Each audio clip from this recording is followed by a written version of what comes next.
Sveiki. Nors šiandien ir lyja, bet nusprendžiau, kad būtų gerai pakalbėti apie pavasarinį žoliavimą, nes po žiemos mūsų kūnas paprastai būna išsekęs, jam trūksta vitaminų, mineralų įvairių. Tai va dabar pats metas kovą, balandį, gegužę papildyti savo kūną tais mineralais, vitaminais, mikroelementais. Ir tą mes galime padaryti tiesiog pasirinkdami pavasarinių žolelių. Aš dažniausiai jas dedu tiesiog į žaliąjį kokteilį. Tai yra, kad nereikėtų termiškai kažkaip apdoroti, nes su kiekvienu termišku apdorojimu kažkiek mes prarandame vitaminų ir kitų naudingų mums medžiagų, kurių turi tos žolelės. Tai manau, kad geriausias būdas yra dėti tas žoleles tiesiog į salotas, arba kitas variantas, kas man labai patinka, tiesiog įmaišyti į kokteilį, tą žaliąjį kokteilį vadinamą. Na, bet aišku, tam reikia turėti mikserį. Tai va, kas neturite mikserio, tada į salotas, o kas turite, tai galite pasidaryti žaliąjį kokteilį. Kodėl dar yra gerai sudėti žoleles į tą žaliąjį kokteilį? Na, pavyzdžiui, yra tokių augalų, kurie dilgina. Tai aišku, kad kalbu apie dilgėlę, tai jos nenuplikius kaip nors dėti į salotas, na, būtų gal nelabai protinga, nes paskui pradėtų dilginti liežuvį. O jeigu mes tiesiog tą dilgėlaitę įdedam į kokteilį tą žaliąjį, jinai susitrina ir nebėra tų dygliukų, kurie galėtų mums dilginti liežuvį. Tai va, tai dabar apžvelgsime porą augalų, aišku, šiek tiek lyja, tai jeigu vienas kitas lašelis nukris ant kameros, nesupykit, apžiūrėsim keletą augalų, kuriuos galėtumėte įsidėti į savo žaliąjį kokteilį. Eime. Pirmas ir turbūt pats svarbiausias pavasarinis augaliukas, kurio mums tikrai reikia pavasarį prasivalyti organizmą, prasivalyti kūną, tai yra kiaulpienė. Jinai ne tik, kad valo organizmą, bet ir turi visokių naudingų medžiagų. Kisa, tu irgi nori kiaulpienės. Tai iš tikrųjų, čia juokas juokais, bet netgi kačiukai pavasarį valgo visokios žolytės, kad išsivalytų po žiemos. Kisutė, pastrauk truputėlį. Kad po žiemos išsivalytų ir tampa trumpam žaliavalgiais. Tai va, dabar pasiskinam būtinai kiaulpienės lapelių. Aš juos, aišku, paskui nuplaunu, nes čia vaikšto ir kačiukai, ir visokie žvėreliai. Ir geriau būtų nuplauti. Va, pasiskinam. Kiaulpienių yra pilni laukai, taip kad skinti galite tikrai drąsiai. Čia yra mūsų turtas gamtos. Va, būtinai kiaulpienių lapelių į kokteilį. Ir dabar einam toliau. Kitas augaliukas, kurį būtinai reikėtų įsidėti į savo žaliąjį kokteiliuką, yra garšva. Va, jaunus lapelius tokius pasiskinam, jų čia irgi krūvos pridygę, kiti vadina piktžolėm, bet iš tikrųjų tai yra labai gajūs augalai, kurie turi savy labai daug energijos ir jūs pagalvokit, suvalgydami mes irgi perimam dalį tos energijos, kurią turi šie augalai, kurie netgi praminti piktžolėm, nes yra tokie gajūs. Va, garšva nėra sunku atskirti, pelytė atėjo. Va, pasirenkam kažkiek garšvos. Ir kitas augaliukas irgi prie pačia auga, tai yra dilgėlaitės. Kiti bijo jas imti su rankomis, bet iš tikrųjų viršūnėlę paėmus, jinai net nenudilgina. Va, tai viršūnėlę susirenkam, plikom rankom drąsiai, nes jos dar kai jaunos, jos taip nedilgina. Nu, čia reikia įprasti, nebijoti, svarbu be baimės imti.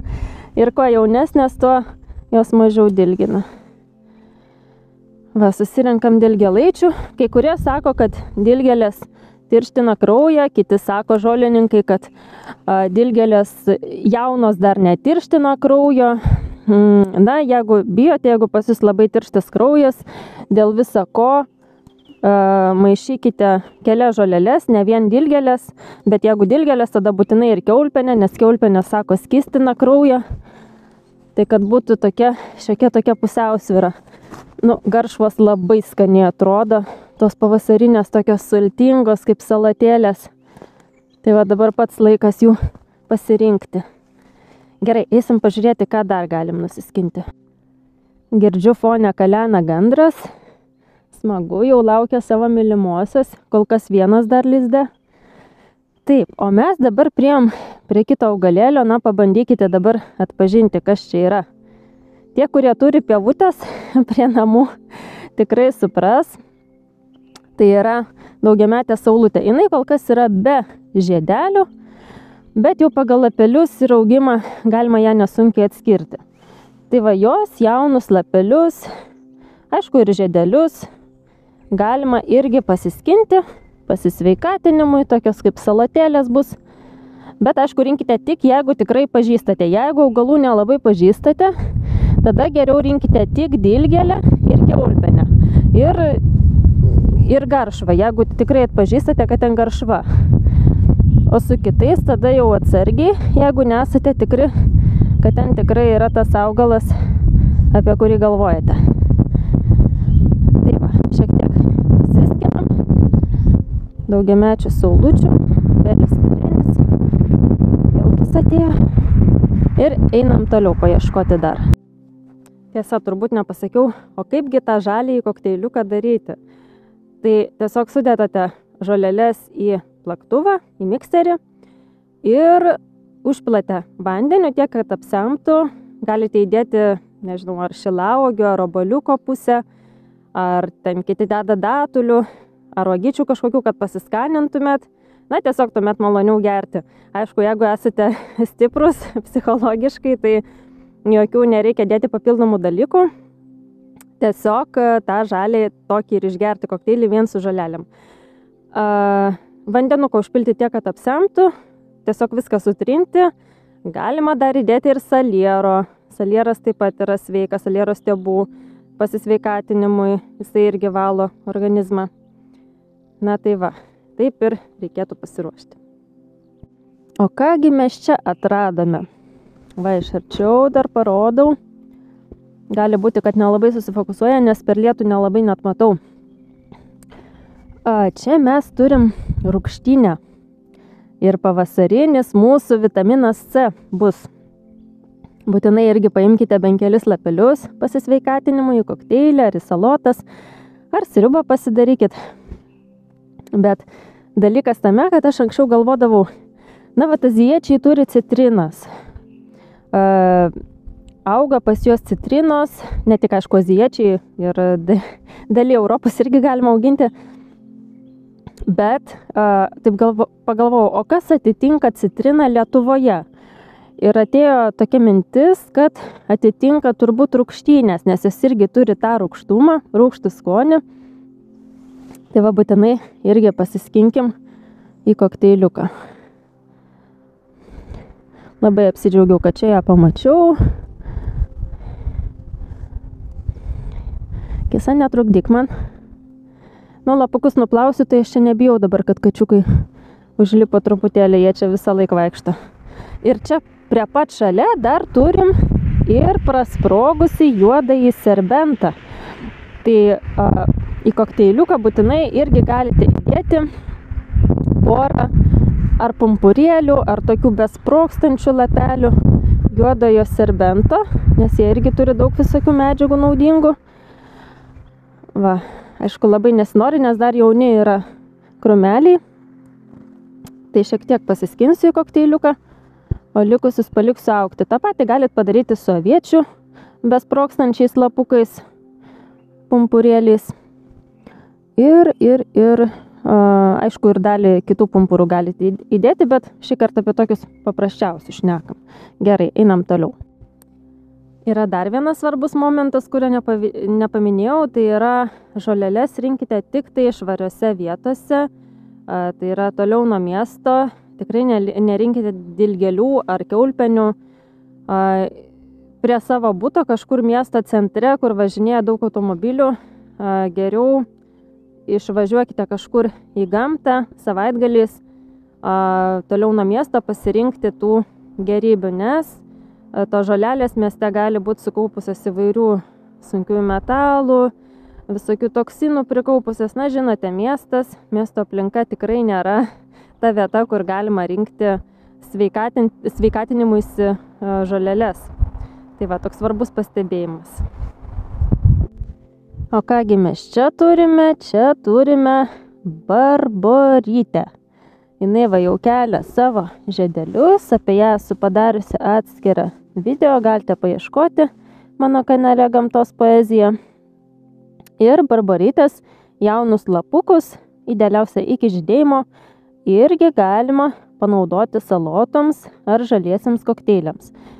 Kodėl yra gerai įsidėti ir naudoti daug įvairių žolelių, ne, pavyzdžiui, tik dilgėlę arba tik garšvą arba tik kiaulpienę?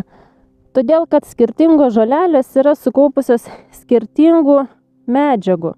Ir jeigu mes visų pamaišysime po truputį, mes gausime ir to, ir to, ir to, ir visą komplektą, visą mišinuką gausim įvairiausių gerybių. Va, pasiskiniau šiek tiek ir barboryčių. Labai gražus vardas šito augaliuko. Ir juokingiausia, kad norėjau dar jums parodyti žliūgę, kurią taip pat galima dėti į pavasarinės salotas, taip pat į kokteilius. Bet juokingiausia, kad aš tos žliūgės dabar taip ant greičio, taip sakant, taip ir neradau, nes daržiuką jau išravėjau anksčiau šiek tiek ir dabar jos sudygusios kažkaip kaip ir nemačiau. Tai jeigu turite žliūgių pas save darže, kiekvienas daržininkas pažįsta žliūgę, tai tikrai irgi galite panaudoti ją salotoms, panaudoti žaliesiam kokteiliam ir praturtinti savo pavasarinį meniu. Žinoma, dar yra visa krūva kitų augaliukų, kurių galite taip pat dėti į tas pavasarinės salotas ir į kokteilį. Bet mes dabar čia tokius aptariam, galbūt tokius dažnesnius, pagrindinius. O jeigu pažįstate ir daugiau, tai aišku, įdėkite ir daugiau, jeigu žinote, kad tai tikrai yra nenuodingas augalas. Na tai va, turbūt būtų šiam kartui tiek. Ačiū, kad žiūrite. Taip pat kviečiu tapti Gamtos poezijos patreonais. Nuorodą rasite aprašyme.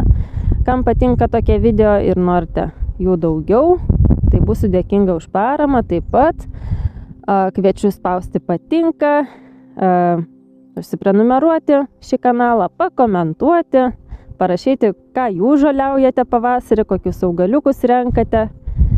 Ir turbūt šiam kartui būtų tiek. Susitiksim kitais kartais.